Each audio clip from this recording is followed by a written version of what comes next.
kailangan siguraduhin ng gobyerno na secured talaga siya para magamit natin siya. Because what's the point in ordering him to come back to the Philippines and his life will be in grave danger or mamamatay siya?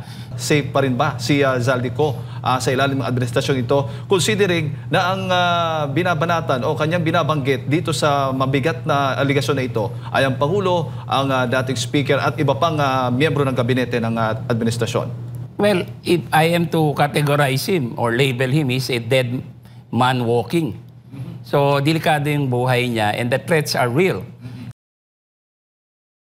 Bilang dating commissioner, attorney, ano ba ang nakikita po ninyo dito sa mga developments tulad na lamang itong kay video ni Zaldico na nagsasangkot kay Pangulong Bongbong Marcos Jr. at iba pang mga individual na kanyang nabanggit na dito po sa umano'y korupsyon o insertion sa budget po natin, attorney. Kapanipaniwala ba o hindi itong mga naging pahayag po ni Zaldico? Well, explosive ito, no? As a lawyer and former PACC commissioner, I would say na ito ay isang smoking gun. Of course, kailangan din eventually ni Zaldi na mag-execute ng affidavit. Probably he can go to one of the consulates or embassy ng Pilipinas abroad, kung saan siya, and he can execute the affidavit there. Pero itong pahayag niya, especially itong series of videos, these are really explosive evidence. Actually, ebidensya na ito pero kailangan pa rin ng formal affidavit or under oath na statement para ma-formalize lahat yan. Pero the video itself is evidence, Kasi remember, may mga cases tayo sa korte na yung mga media reports kino-consider na evidence siya. Oo. So, ito ay malaking basehan nito ngayon. In fact, ang mga reactions ng mga agencies, including itong ombudsman, no? Hindi naman negative or adverse kay Zaldi Ang sinasabi lang nila, kailangan niya mag-execute ng affidavit. But for all intents and purposes, in the meantime, pwede itong magsilbing lead sa mga investigators natin. Opo. So, kailangan ba talaga personally siya mag-submit ng kanyang affidavit o pwede yung abogado na lamang po niya? No, he has to appear before, kung sa abroad siya, kasi merong risk, merong threat kasi, sabi niya, no? We are not defending him. I'm not defending him. By all means, he should be prosecuted for plunder. Pero ang sinasabi natin, because he's a co-conspirator, pwede siyang gawing witness rin as an adverse witness para to zero in on the other masterminds and big fish. So, pwede siyang mag-appear sa embassy or sa consulate ng Pilipinas abroad kung saan siya ngayon and then execute the necessary affidavit or sinumpaang salaysay. That will be valid in the Philippines. Opo. Oo. So, yun ang kanyang option ngayon. In the meantime na hindi pa siya pwedeng umuwi because I advise na kailangan siguraduhin ng gobyerno na secured talaga siya para magamit natin siya because what's the point in ordering him to come back to the Philippines and his life will be in grave danger or mamamatay siya. So, yun ang aking punto dyan. As a former litigator, meron din ako mga hinawakang mga witnesses before. So, siniguro namin ng DOJ under the Witness Protection Program na secured yung aming mga witnesses and maganda naman ang naging bunga noon dahil yung mga kaso nag-prosper, na-convict yung mga akusado at ngayon buhay na buhay yung aming mga witnesses.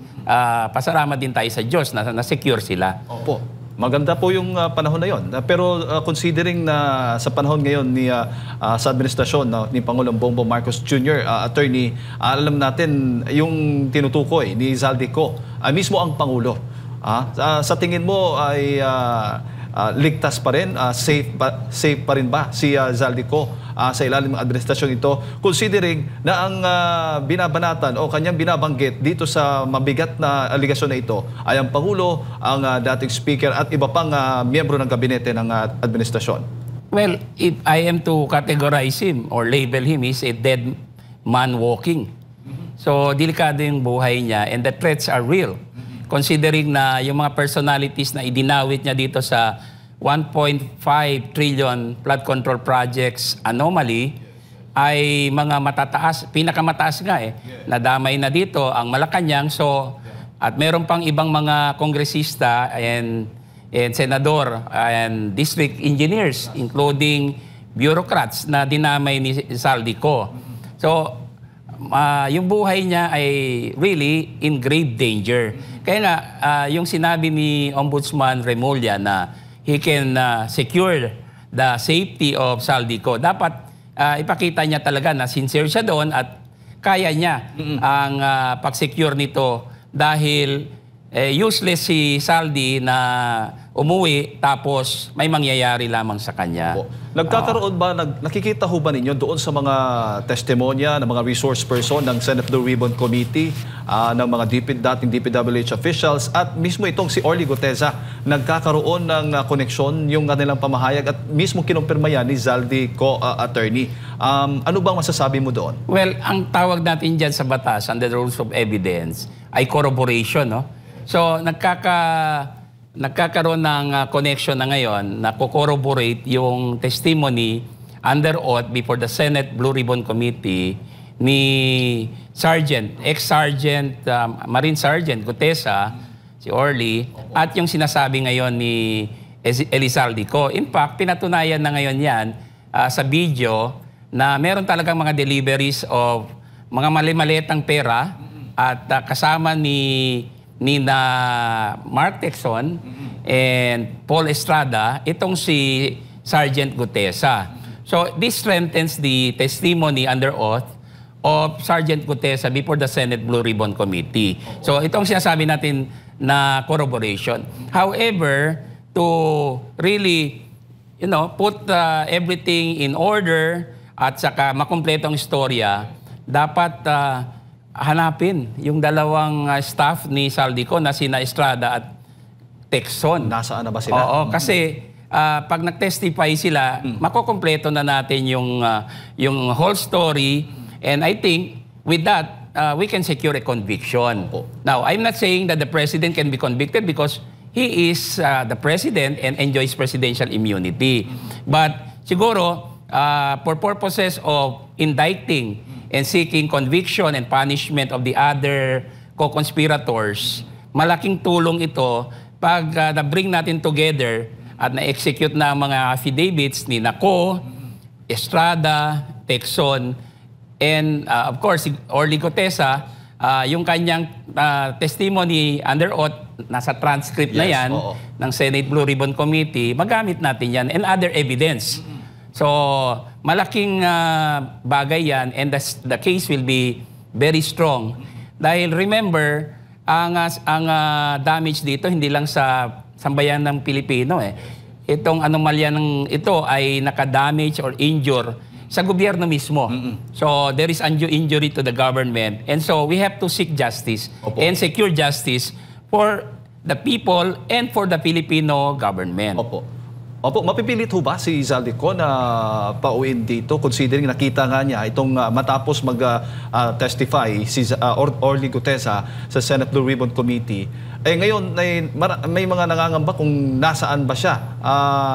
Safe ba siya o kasi may mga pahayag itong si dating Congressman Mike Defensor, attorney na talagang nangangamba sila sa kaligtasan ngayon ni Orly Gutesa kasama ng kanyang pamilya. Kung ang pagbabasehan natin yung deklarasyon ng gobyerno na ika-cancel nila yung kanyang pasaporte at hinahanap nila, of course they will coordinate with the Interpol at mga agencies abroad, including yung mga embassies ng ibang bansa. So siguro baka finally ma-zero in nila kung saan si Saldico. And my greatest fear is baka yung kanyang safety or security hindi magarantiya. So yun lang. Pero kung urgency ang pag-uusapan, sa umpisa kasi parang walang urgency na hanapin si Saldico. Maraming mga alibay ang ginagamit nila. Pero ngayon parang natataranta sila. Born out of his expose na very explosive and smoking gun nga ang sabi ko. So para sa akin naman, to bring these cases and controversy to a close at idaan na talaga sa korte, mas mabuti kung ma-secure natin siya and then he can testify in the Philippines, yun lang akin. So that justice finally can be served on the government, Filipino people, at saka doon sa mga involved dito sa plunder na ito. Opo, sa ilalim ba na ating batas, attorney, ano ba yung mga pamantayan o kinakailangan pamantayan para matawag natin o masabi natin may probable cause itong mga akusasyon, mga pahayag ng ni Zaldico at ilang individual na nagsabi laban po sa pamahalaan, lalo na kay Pangulong Bongbong Marcos Jr.? Well, ang kailangan lang naman dyan is reasonable belief that the person indicted or being accused of a crime is probably guilty. Hindi kailangan ng absolute certainty, no, for purposes of filing the information and securing the arrest warrant. Ang proof beyond reasonable doubt, requirement yan, standard yan sa trial na para ma-secure mo yung conviction. But for purposes of filing the information in court, in this case, sa Sandigan Bayan yan kasi ang salary grade 27 and up, no? So, pwede na yan gamitin. So, very important na magpakita dito, lalong-lalo na ang Office of the Ombudsman, ng kanilang impartiality. I believe in the independence of the Office of the Ombudsman, regardless kung sinong nakaupo as Ombudsman. So, sana magampanan ng Office of the Ombudsman ang kanyang constitutional role. Kasi constitutional body ang Office of the Ombudsman and it is independent. Kahit sinong nakaupo sa Malacanang, wala siyang pakialam eh. Ang base niya or basehan niya is the evidence and the law. Yun lang eh. So, I really pray na magampanan ng Office of the Ombudsman yung kanyang constitutional duty para sa bayan. Regardless kung sino ang matatamaan, anyway, meron namang due process eh. Yung mga ma-indict dito, yung mga makakasuhan, they can hire their lawyers, they can present counter evidence or defenses para sa kanilang kaso rin, depensa nila. So, eventually, it will be the Sandigan Bayan and the courts that will decide all these cases pag na-file na, and we can probably obtain justice. Opo. Sinabi ni Senator Ping Lacson, attorney, na ginamit lamang daw yung pangalan ni PBBM doon sa issue po ng insertion, yung 100 billion pesos umano na insertion doon sa budget. Ano naman po ang masasabi po ninyo doon? Well, probably that is just his personal opinion. I hope he's not speaking as chairman of the Senate Blue Ribbon Committee. Otherwise, mako-compromise ngayon yung kanyang komite na siya ang pinuno. So, I'll give it to him because meron naman siyang karapatan para ihayag yung kanyang opinion. But probably kailangan magtawag siya ng bagong hearing at tawagin itong si Bernardo and other witnesses para malaman natin kung totoo ba yung sinasabi ni Bernardo na ginamit lamang ang pangalan ng Pangulo, nag-name drop ang ilang executive officials dito sa scam na ito. So, I'm not ruling out any possibility kasi as a lawyer, I have to be fair. So, ebidensya ang magiging basehan. I hope the Senate Blue Ribbon Committee will have the hearing soon para makita ng bansa, makita ng lahat na fair ang proseso at kung may basehan yung sinasabi ni Senator Ping. Otherwise, masusunog ngayon yung kanyang pinagsasabi and people will blame him for prematurely judging or concluding itong pinagsasabi niya na walang kinalaman ng Pangulo. But of course, there's also a possibility na nag-name drop nga yung ilan. Pero the other possibility is involved din ang Pangulo. So, ang basehan natin dyan will be the hearing itself and then yung mga testimonya ng mga witnesses, either kung nagtestigo na sila before, they can be recalled and patotohanan nila kung ano yung mga alam nila. Opo. Oo, in the interest of justice. So ibig sabihin, attorney, whether or not yung mga kasamahan yung nasa baba ng Pangulong Bongbong Marcos Jr., kung sila may nakatanggap ng kickback o hindi, ay kung sila yung gumagalaw nito, may liability pa rin ang Pangulo as far as the command responsibility is concerned. Well, kaya nga kami, ang grupo namin, ako at si Secretary Jing Paras at mga kaibigan natin sa legal circles, we've been talking, we've been meeting, kinokonsult din namin sila kung feasible ba yung impeachment complaint against the President. Kasi right now, you cannot indict the President because he has presidential immunity.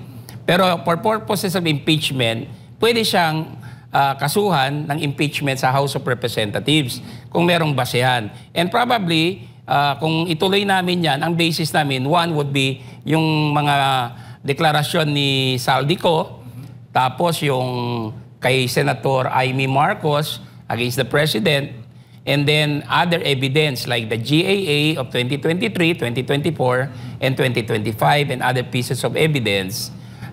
This will be independent of the complaint earlier filed by Kiko Barsaga.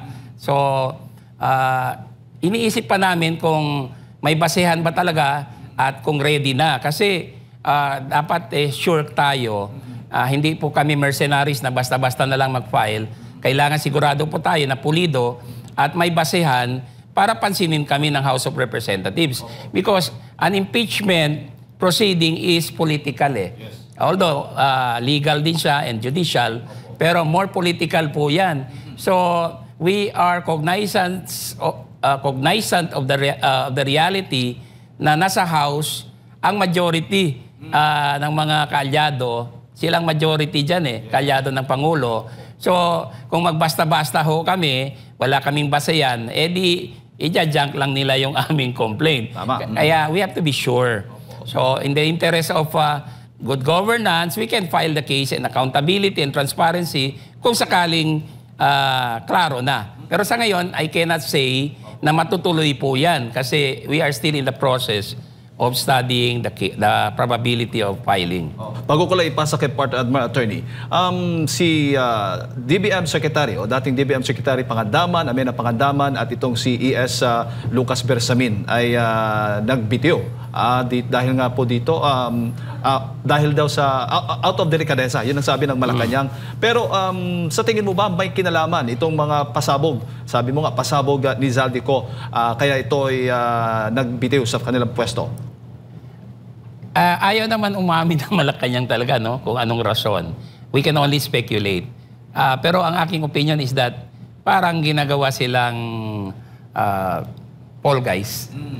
Impression ko lang yun. Maybe not. But personally, I feel na parang gagamitin sila as Paul guys. Kasi si Senator Lacson is already clearing the President.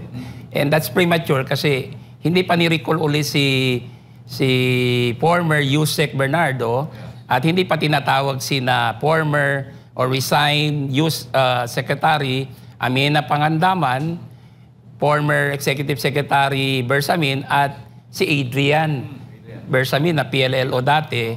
And there's another one, itong si Trigiv Olaybar. Yes. So, I hope sa next hearing ng Senate Blue Ribbon Committee, matawag sila para klaruhin ito. And we can conclude only after that. Sa ngayon, I don't want to conclude. Yung akin personal opinion, and tentative yun, I may change it kung makita ko na kung ano talaga yung totoo. Base sa resulta ng coming hearing, kung meron man, dapat talaga magpatawag eh. So, to clear these things. Attorney, magandang umaga, Admar po. Meron pong pahayag ngayong umaga lang po itong si Pangulong Bongbong Marcos Jr. At basahin ko lang po yung kanyang naging statement po kaninang umaga sa pamamagitan ng isang video post sa kanyang social media accounts. At ang sabi niya rito, nais kong ipaalam sa ating mga kababayan na ang ICI at saka ang DPWH ay lahat ng nakuha nilang impormasyon ay re-refer na po ay bibigay na sa ombudsman para imbestigahan ng ombudsman. Ito po yung mga impormasyon patungkol po dito kay dating Speaker Martin Romualdez at saka kay Congressman Zaldico. Sabi pa niya rito, and I quote, "Pag nakita lahat ng ebidensya, baka mag-file ng kaso ng plunder o anti-graft o indirect bribery." Ano po masasabi niyo po dito sa panibagong pahayag po ng Pangulo? Well, bago ito, well, he's the president and in fact, he was the one who created the ICI at saka under sa kanya yung DPWH. So he can always give his opinion regarding yung mga agencies na ito at saka itong ad hoc commission na ICI.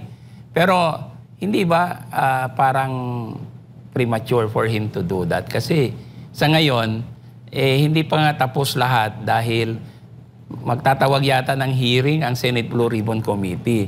So sa tingin ko, premature yung aksyon ng ating Pangulo at saka parang nahimasok na siya doon sa trabaho ng ICI. There's no problem with the DPWH kasi under sa kanya yan eh. The DPWH is an agency under the Executive Department. And he controls the Executive Department. But with respect to the ICI, kung totoo yung sinasabi niya na independent commission, ito, although created by him, dapat wag niyang pangunahan yung ICI. Let them do their work if kung mag-repair sila. Although eventually lahat ito, kahit yung Senate Blue Ribbon Committee, ang findings nila ay mapupunta sa Office of the Ombudsman. Kasi siya lang naman ang authorized under the Constitution para mag-imbestiga ng non-feasance, malfeasance, and misfeasance ng mga public officials and employees. And kung may conspiracy, even private persons and corporations. So, sa ngayon, sa tingin ko, personal opinion ng Pangulo, but of course, meron naman siyang right din bilang citizen, no, na ihayag yung kanyang damdamin. He has freedom of expression also, although he is the president. So, let's leave it as it is. Pero yung aking punto is, kung pwede, i-avoid ng Pangulo itong mga ganito because the ICI's independence is compromised. Kung sakali siya ang nagsasabi, ano nang magiging aksyon ng ICI kung hindi mag-submit sa kanyang kagustuhan? Kasi nagsabi na siya eh. So, yun po. Pero yung sa DPWH, tama lang yun kasi under naman sa kanyang DPWH, he can always say that. And tama siya doon. Pero with respect to the ICI, para mawala yung suspecha na he is controlling the ICI because in fact he created it through EO 94, kung pwede, wag na niyang i-cover yung aksyon ng ICI. Let the ICI do its work para walang suspicion that he is controlling the action of the ICI. Pag-uusapan po, nabanggit niyo po yung suspicion po, attorney. May hinala po yung iba na parte ba ito ng crisis management? Damage control ang tawag ko dyan. Oo. Pero siyempre, because he's personally affected dahil sa deklarasyon ni Saldico, we cannot really blame him for reacting, no? Kasi siyempre, mabigat yung sinabi ni Saldico tungkol sa kanyang involvement dito, alleged involvement dito sa scam na ito, yung especially 100 billion insertions sa BICAM. So siguro he's proceeding from that. Baka yung kanyang pinahuhugutan, so hindi natin ma-blame kung mag-react siya. But if I were to advise him, kung pwede, ilimit niya yung kanyang aksyon doon sa DPWH kasi under sa kanya. Huwag sa ICI. Kasi may mga nagsususpecha na nga na kinokontrol niya yung aksyon ng ICI and here comes itong statement na parang pinangungunahan niya ang aksyon ng ICI. Opo, nababanggit mo yung ICI, pati ang ombudsman, kaya duda ng ating mga kababayan. Pinagdududahan nila yung independence po nito kasi ang ICI, nabanggit nyo nga po sa pamamagitan ng executive order, nalikha itong sinasabi nila ng gobyerno na independent body. At ito namang Office of the Ombudsman, ang pumili sa bagong ombudsman, isang politiko, ay ang kaalyado rin ni President Bongbong Marcos Jr. Sa tingin niyo po ba, no, sa kabila po ng pagkabahala ng ating mga kababayan sa pagiging independent ng mga ito, meron pa bang pamamaraan para mapanumbalik yung tiwala ng taong bayan, lalo na dito sa mga nilikhang mga dito sa ICI po, attorney? More than the words and the assurances and commitment, ang nakikita kong magiging basehan natin or gauge natin kung tama ang aksyon nila at independent talaga sila, ay yung resulta ng kanilang mga investigasyon. That's the only thing eh. Kasi madali magsabi ng this and that eh. Madali magpahayag na ito yung kanilang aksyon. Pero sa resulta naman, iba. So yun din. Kaya ang aking basehan dyan will be the results of all their proceedings and investigations, lalong-lalo na ng Office of the Ombudsman. Kasi yung ICI, kinwestiyon namin actually sa Honorable Supreme Court, meron kaming petition na final. Tatlo kami, ako, Attorney Manuelito Luna, si Attorney Jacinto Paras at si Attorney Ferdinand Tofacio. So pending po yun. Pero ang sa akin nga, as I have pointed out kanina pa, yung Office of the Ombudsman should handle all of this para mawala yung suspicion. And then tingnan natin kung anong magiging resulta ng action ng Ombudsman. Kasi kung pahayag lang, you can always issue a statement in favor of one group or in favor of one person or personality. Hindi yun ang hustisya na hinahanap natin. Very opinionated na ang ating mga kababayan ngayon dahil sa social media nga, expose tayo.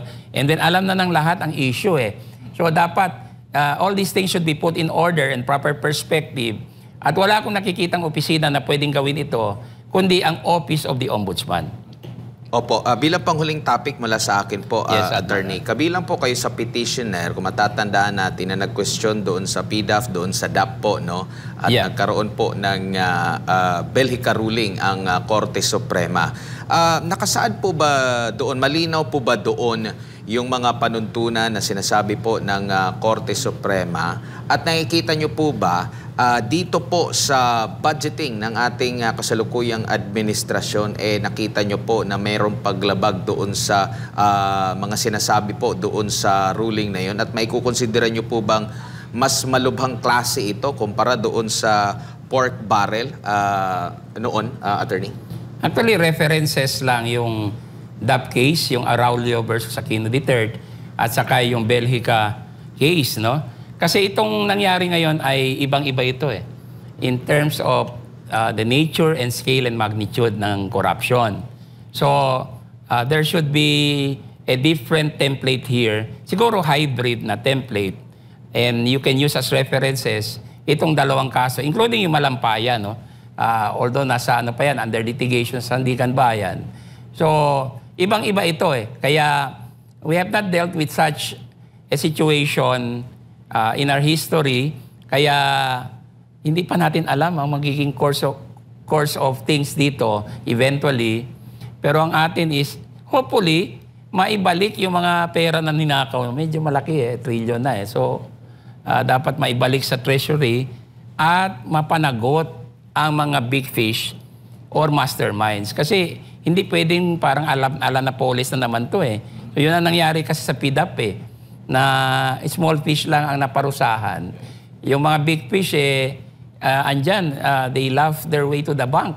So to speak, dito hindi pwedeng ganito dahil ito na nga ang nag-cause ng political crisis na ngayon na hindi pa natatapos. And it involved the very highest official of the land, allegedly, no? Tapos may mga kongresista, senador na na-involved dito, na-implicate dito, at kahit yung executive secretary, meron din mga allegation, no? Laban sa kanya, pati yung kanyang, yung dating PLLO, na si Bersamin, and of course yung dating budget secretary. Under the law and under the Bill of Rights, they are considered innocent until proven guilty. But for purposes of probable cause, sabi mo nga kanina, pwede natin gamitin yung basis, yung reasonable belief that they are probably guilty. So, ang basehan natin would be the GAA of 2023 up to 2025, tapos yung mga documents na nag-gather ng DPWH and ng Ombudsman and DOJ pala. Let me mention, itong DOJ to me is the right body to help the Office of the Ombudsman more than the ICI. Tapos, yung mismong deklarasyon ni Saldico, hopefully, he will reduce it into writing and under oath before the consulate of the Philippines. Pwede siya mag-execute doon and take an oath para ma-formalize lahat. And then the other witnesses, including Gutesa, no? Probably Gutesa can execute a new affidavit wherein wala nang question doon sa notarial. So, and then the record of the Senate Blue Ribbon Committee will also be a basis. So, yun po ang magiging basehan natin sa mga kaso. Sana mag-prosper itong mga kaso plunder and then mabawi natin yung mga nakaw na yaman. Huli talang attorney, si Senator Amy Marcos ay hinihikayat na magsampa din po daw ng petition or kaso ba dyan sa Supreme Court na ideklarang incapacitated nga itong si Pangulong Bongbong Marcos Jr. matapos yung mga pahayag niya during the rally. Ano bang tingin po ninyo dito? Sa tingin ko, hindi proper ang proceeding na yan dahil ang Article 7, Section 11 ay nag-empower sa Cabinet that the majority of the members of the Cabinet can declare the President incapacitated or disabled to discharge the duties and functions of his office. And then magpadala sila ng sulat sa Senate President and the Speaker of the House. And then the Vice President becomes the acting President. Until that is done, walang kaso na mag-prosper sa Supreme Court because there is no actual controversy yet. So wala pa tayong nakikitang galaw ngayon sa gabinete kung gagawin ba nila yan o hindi. Kasi option nila yan eh. We don't want to force the issue. So, mali yun na pwede si Senadora Amy Marcos umakyat sa Supreme Court. There is no basis kasi wala pa nga eh. Walang controversy. It becomes a theoretical matter and hypothetical at that. I don't think so the good senator will do that. Just to drag her brother into the issue. Yung kanyang declaration is damaging enough na nga doon sa Quirino rally. So, hindi niya yan gagawin. And her lawyers will not advise that. Opo. Well, anyway, sa attorney, huling mensahe po ninyo. Ang tanong ng mga kababayan natin, makakasurvive ba si Pangulong Bongbong Marcos Jr. sa kabila nga po ng mga isyong ito, ng korupsyon, issue po ng paggamit ng illegal na droga umano. Sa tingin po ninyo, ano pong magiging senaryo po nito? At huling mensahe po ninyo, paalala din sa ating mga kababayan. Well, kung sa akin lang, ako, I'm calling for his resignation. Yan din ang punto ng iba. Pero meron din nagsasabi na dapat impeach siya. At ang iba naman is they're still looking for itong mga ebidensya nito to be formalized. Lalong-lalo na yung pagbalik ni Saldico sa Pilipinas para i-formalize yung kanyang akusasyon laban sa Pangulo. So, everything is tentative and probabilities pa lang. Nasa realm ng probabilities pa lang yan. Of course, Malacanang will always defend the President and the President will defend himself. Karapatan niya yan eh. So, hindi pa natin alam sa ngayon.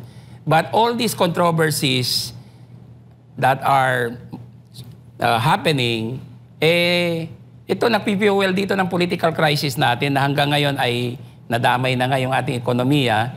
So, may rally pa sa November 30. So, itong mga ganito, we should end this in a way na magkaroon ng closure and then almost everyone, perhaps not everyone, but a majority of the Filipino people will be contented na merong tayong maasahang hustisya at the end of this.